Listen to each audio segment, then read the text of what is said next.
नमस्कार, मैं हूं आपके साथ इश्तियाक अहमद और आप देख रहे हैं न्यूज बुलेटिन की शुरुआत करेंगे। इस वक्त एक बड़ी खबर से आपको रूबरू करा दे। इस वक्त एक लखनऊ से बड़ी खबर सामने आ रही है, इससे आपको रूबरू करा दे। इस वक्त की लखनऊ से बड़ी खबर सामने आ रही है, जहां पर प्रदेश में बड़े पैमाने पर आईएएस अफसरों के तबादले देखे गए हैं। वहीं आपको बता दें कि दीपक मीणा मेरठ के डीएम बने। इस वक्त की बड़ी खबर सामने आ रही, जहां पर नेहा जैन कानपुर देहात की डीएम बनी और वहीं समीर वर्मा सचिव समाज कल्याण के अधिकारी बने। इस वक्त की लखनऊ से बड़ी खबर सामने आ रही, जहां पर दीपक मीणा मेरठ के डीएम बने और लगातार तबादले किए गए। और इसी सिलसिले में हम आपको बता रहे कि कौन कहां से डीएम बना और नेहा जैन कानपुर देहात की डीएम बनाई गई है। इस वक्त की बड़ी खबर सामने आ रही, जहां पर जितेंद्र प्रताप सिंह देवरिया के डीएम बने। जितेंद्र प्रताप सिंह को देवरिया का डीएम बनाया गया और वहीं समीर वर्मा सचिव समाज कल्याण के अधिकारी बने। इस वक्त की लखनऊ से बड़ी खबर सामने आ रही, जहां पर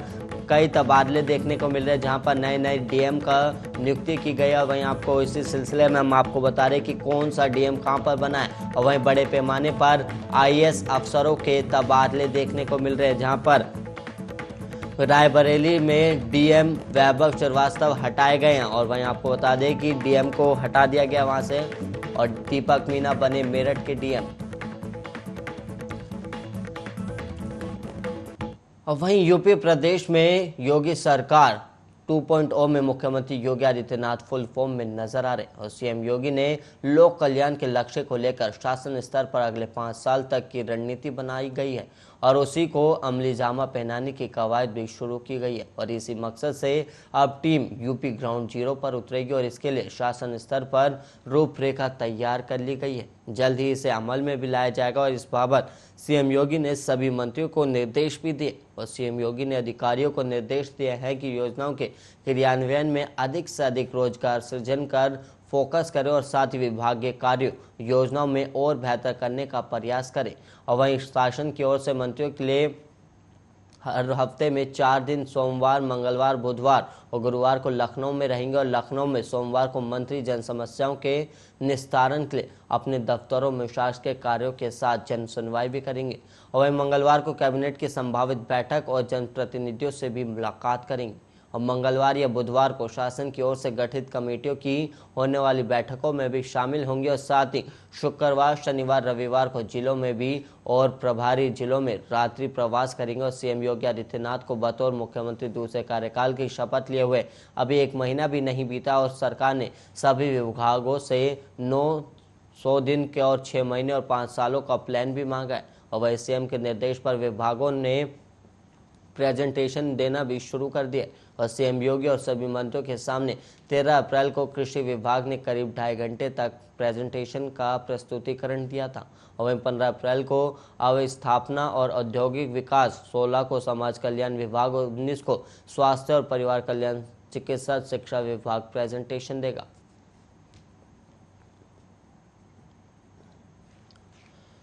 वहीं उत्तराखंड में सीएम पुष्कर सिंह धामी के सीट को लेकर सस्पेंस लगातार बना हुआ है और लोगों के बीच सीएम के चुनाव लड़ने पर तरह तरह के कयास भी लगाए जा रहे हैं। इसी बीच बीजेपी विधायक ने सीएम के लिए अपनी सीट छोड़ने की इच्छा जताई है और बीजेपी विधायक भरत चौधरी ने सीएम के लिए अपनी सीट छोड़ने की बात कही है। हालांकि इससे पहले भी कई विधायकों ने मुख्यमंत्री के लिए अपनी सीट छोड़ने की बात कही थी और गुरुवार को मुख्यमंत्री कार्यालय द्वारा एक जानकारी दी गई। और वहीं सीएमओ द्वारा दी गई जानकारी में बताया गया है कि मुख्यमंत्री पुष्कर सिंह धामी गुरुवार को रुद्रप्रयाग के दौरे पर है और इस दौरान एक बीजेपी विधायक भरत चौधरी ने सीएम के लिए अपनी सीट छोड़ने की इच्छा जताई है। और इससे पहले भी आधा दर्जन से अधिक विधायकों ने मुख्यमंत्री के लिए अपनी सीट छोड़ने की घोषणा की थी। हालांकि अभी तक ये स्पष्ट नहीं हो पाया कि सीएम उत्तराखंड की किस विधानसभा सीट से चुनाव लड़ेंगे।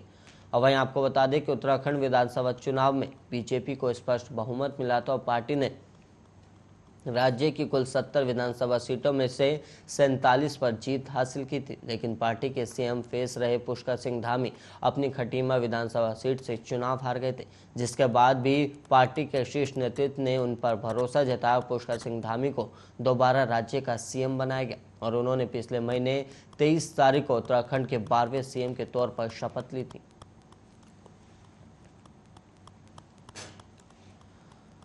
और वहीं उत्तर प्रदेश के मथुरा में श्री कृष्ण जन्मभूमि विवाद मामले पर मथुरा कोर्ट में आज सुनवाई होगी और हिंदू महासभा ने कोर्ट में अपना वाद दाखिल किया है और आज उसी वाद पर मथुरा कोर्ट में सुनवाई होगी। और वहीं आपको बता दें कि शेष वादों पर भी अलग अलग तारीखों में कोर्ट में सुनवाई चल रही है। और मथुरा कोर्ट में दायर किए गए वाद में श्री कृष्ण जन्मभूमि की करीब 13.37 एकड़ भूमि को मुक्त कराने की मांग की गई है।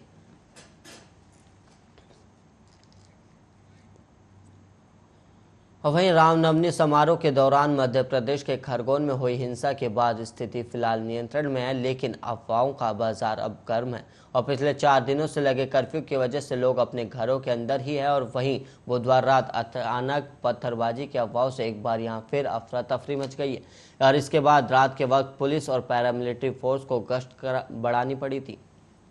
और इस बीच एक तरफ जहां राज्य की शिवराज सरकार ने कहा कि दंगाइयों को बख्शा नहीं जाएगा, तो वहीं दूसरी तरफ खरगोन में प्रशासन ने जुमे के रोजे को घर पर ही नमाज पढ़ने की अपील की है। और प्रशासन की तरफ से कहा गया है कि किसी को भी मस्जिद में नमाज पढ़ने की इजाज़त नहीं दी जाएगी। और इधर केंद्रीय मंत्री गिरिराज सिंह ने खरगोन हिंसा पर कहा कि ये संयोग नहीं बल्कि प्रयोग चल रहा है। उन्होंने कहा कि वो हिंदुस्तान को गली मोहल्ले में नहीं बंटने देंगे। और रामनवमी समारोह के दौरान एमपी के खरगोन में हुई हिंसा के बाद स्थिति फिलहाल नियंत्रण में है, लेकिन अफवाहों का बाजार गर्म है और पिछले 4 दिनों से लगे कर्फ्यू की वजह से लोग अपने घरों के अंदर ही बंद है। और वहीं बुधवार रात अचानक पत्थरबाजी की अफवाह से एक बार फिर यहां अफरा तफरी मच गई थी और इसके बाद रात को वक्त ही पुलिस और पैरामिलिट्री फोर्स को गश्त बढ़ानी पड़ी थी। और इस बीच एक तरफ जहां सरकार की शिवराज सरकार ने कहा कि दंगाइयों को बख्शा नहीं जाएगा, तो वहीं दूसरी तरफ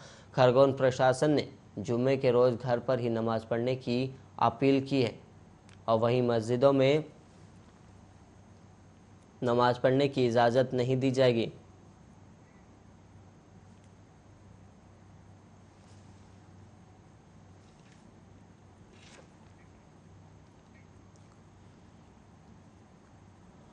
और वहीं जापान सरकार ने गुरुवार को कहा कि वह रूस द्वारा जापान सागर में पनडुब्बी से छोड़े जाने वाली मिसाइलों का परीक्षण करने की खबरों के बाद उसकी सैन्य गतिविधियों पर करीबी नजर रख रहा है। और यूक्रेन पर हमला करने के बाद ये जापान तट पर रूसी सेना का ताज़ा सैन्य अभ्यास है। और मिसाइल परीक्षण तब किया गया है जब एक दिन पहले अमेरिकी नौसेना की 7वीं फ्लीट और जापान समुद्री आत्मरक्षा बल ने जापान सागर में संयुक्त नौसेना अभ्यास करने की घोषणा की थी। और रूस की ITAR तास समाचार एजेंसी ने बताया कि रूस के प्रशांत बेड़े के 2 डीजल संचालित पनडुब्बियों से गुरुवार को अभ्यासों के दौरान कैलिबर क्रूज मिसाइल सफलतापूर्वक दागी गई है। और जापान की मीडिया ने भी ऐसी ही खबरें दी हैं। और वहीं तास ने यह भी बताया कि मिसाइलों का लक्ष्य दुश्मन के जहाज से मिलता एक जहाज था और अभ्यास में उसके प्रशांत बेड़े और युद्धक विमानों के 15 से अधिक युद्धपोतों को शामिल किया गया। और उसने आगे कहा कि कैलिबर क्रूज मिसाइल को सुपरसोनिक गति से उड़ान भरने के लिए बनाया गया और ये करीब 2000 किलोमीटर तक के लक्ष्य को भेज सकती है। और जापान के मुख्य कैबिनेट मंत्री हिरोकाजु ने कहा कि रूस ने ताज़ा अभ्यास और जापान के आसपास प्रशिक्षण करने के अपनी सैन्य गतिविधि तेज कर दी। और उन्होंने आगे कहा कि जापान रूस की गतिविधियों पर करीबी नज़र रख रहा है, लेकिन ये कहते हुए उन्होंने और जानकारी नहीं दी और ऐसा करने से जापान की सूचना एकत्रित करने की क्षमता का खुलासा हो जाएगा। और वहीं गौरतलब है कि मार्च में रूस ने उन द्वीपों पर 3000 सैनिकों के साथ बड़े पैमाने पर सैन्य अभ्यास भी किया था, जिन पर जापान अपना दावा जताता था। और इन अभ्यासों का जापान ने विरोध भी किया था। और वहीं द्वीपों पर विवाद के कारण दोनों देशों ने युद्ध के समय की अपनी दुश्मनी को औपचारिक रूप से खत्म करने के लिए शांति समझौते पर भी हस्ताक्षर नहीं किए। और वहीं मॉस्को ने द्वितीय विश्व युद्ध के खत्म होने पर इन द्वीपों पर कब्जा जमा लिया था।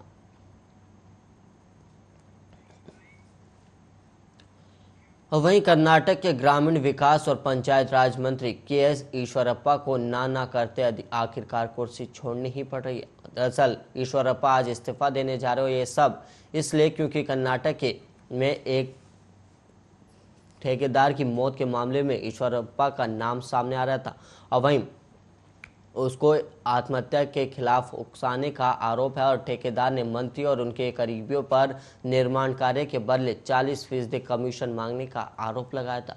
और इस मामले में कर्नाटक की बीजेपी सरकार को बड़ी असहज स्थिति का सामना करना पड़ रहा था। और वहीं इस मामले में मंत्री ईश्वरप्पा का नाम सामने आते ही विपक्ष ने लगातार उन पर हमला बोलना शुरू कर दिया और उनकी गिरफ्तारी की मांग करते हुए कांग्रेस नेताओं ने विधानसभा में प्रदर्शन भी किया था। और इस प्रदर्शन से हुआ ये कि कर्नाटक के मंत्री पर इस्तीफे का दबाव बढ़ गया और उन्होंने ऐलान किया कि आज वो मुख्यमंत्री बसवराज बोम्मई को अपना त्यागपत्र सौंप देंगे। जिन ठेकेदार संतोष पाटिल की खुदकुशी के मामले में ईश्वरप्पा की कुर्सी जारी, वो उडुपी के एक होटल में मृत पाए गए थे और केएस ईश्वरप्पा पर भ्रष्टाचार और धोखाधड़ी का आरोप लगाने वाले ठेकेदार संतोष पाटिल ने मंगलवार को आत्महत्या कर ली थी। और पाटिल हिंदू युवा वाहिनी के राष्ट्रीय सचिव भी थे और उन्होंने आत्महत्या के लिए मंत्री को जिम्मेदार बताया था। और वहीं संतोष पाटिल कुछ दिन पहले लापता भी हो गए थे और वहीं बेलगावी पुलिस ने उनका पता लगाने के लिए तलाशी अभियान भी शुरू किया था। और उन्होंने अपने दोस्तों को एक संदेश भेजा था जिसमें कहा था कि ईश्वरप्पा उनकी मौत के लिए सीधे जिम्मेदार होंगे और मंत्री को दंडित किया जाना चाहिए।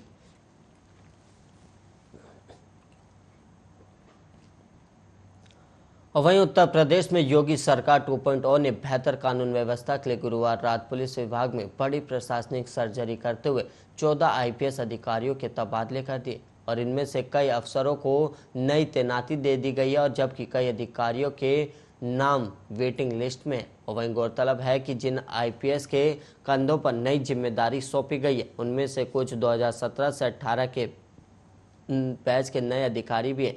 और वहीं आपको बता दें कि 14 आईपीएस में से किसे कहां तैनाती मिली है वो भी हम आपको बता दें कि अधिकारियों को नियुक्ति दे दी गई है और उन्हें तत्काल प्रभाव से अपने जिले का चार्ज संभालने के निर्देश भी दिए गए हैं।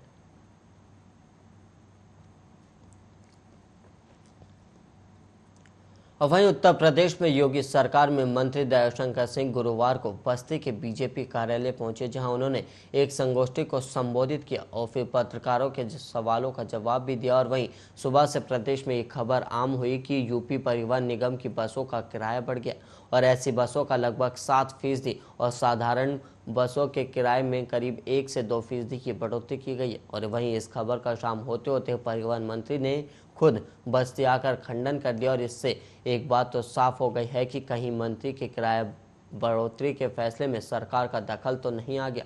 और वहीं मंत्री को अपना फैसला वापस लेना पड़ा।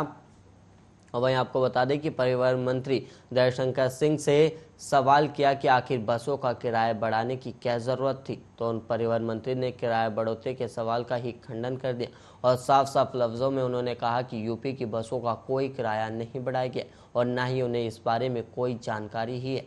और वहीं यूपी परिवहन के बसों का कोई किराया बढ़ाया गया है। और वहीं दयाशंकर सिंह ने कहा कि हमारा विभाग जो कमाता है उसी से चलता है और सरकार से यूपी परिवहन को कई अलग से बजट नहीं मिलता और पिछले कई सालों से बसों का किराया नहीं बढ़ा, इसलिए निगम को ठीक तरीके से चलाने के लिए आगे एक योजना बनाकर बसों का किराया बढ़ाया जा सकता है।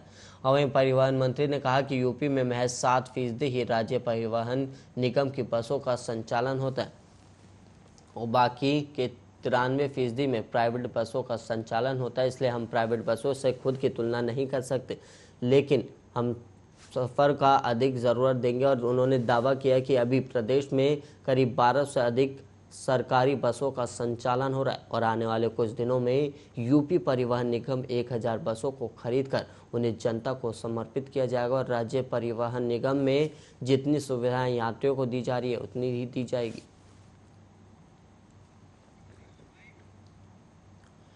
इलाहाबाद उच्च न्यायालय ने आजमगढ़ जिले में गैंगस्टर कानून के तहत दर्ज एक मामले में पूर्व सांसद उमाकांत यादव को जमानत दे दी और उमाकांत यादव के वकील ने दलील दी है कि इस मामले में यादव को झूठा फंसाया गया और एक आपराधिक मामले में याचिकाकर्ता को जमानत मिल चुकी है और यादव किसी आपराधिक गिरोह के सदस्य नहीं है। और वहीं याचिकाकर्ता के आपराधिक इतिहास पर ध्यान आकर्षित करते हुए उन्होंने कहा कि यादव के खिलाफ सभी आपराधिक मामले 2009 से पहले के हैं और इसके बाद से वो शांतिपूर्ण ढंग से जीवन व्यतीत कर रहे हैं और कानून का पालन करने वाले नागरिक भी रहे और उनकी आयु करीब 68 साल है और वो आयु से जुड़ी विभिन्न बीमारियों से ग्रसित भी है। वहीं जस्टिस अजय भनोट ने याचिकाकर्ता के वकील और सरकारी वकील की दलीलें सुनने के बाद कहा कि मुझे याचिकाकर्ता के वकील की दलील में दम नजर आता है और याचिकाकर्ता जमानत पर रिहा किए जाने का पात्र है और अदालत ने 12 अप्रैल को जमानत अर्जी मंजूर करते हुए कहा कि पूर्व की चर्चा की दृष्टिगत और इस मामले के गुण दोष पर कोई टिप्पणी किए बगैर जमानत की अर्जी मंजूर की जाती है। वहीं याचिकाकर्ता उमाकांत यादव को उपरोक्त मामले में जमानत पर रिहा किया जाए।